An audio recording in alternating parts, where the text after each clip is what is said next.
Alright guys, so try natin magpalipad nitong DJI Neo 2. Try natin siya mag-follow, and then pag nag-lowbat, dito ba siya mag-lands from the home point, or kung saan ako, or kung nasan siya mag low battery.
Alright guys, from here, nag-notify na siya ng low battery.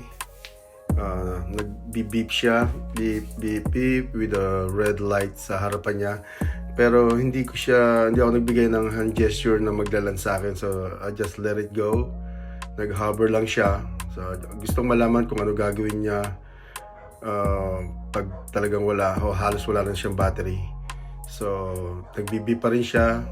Hindi ko pa rin siya binibigyan ng hand gesture na maglalan sa kamay ko. So I just let it go.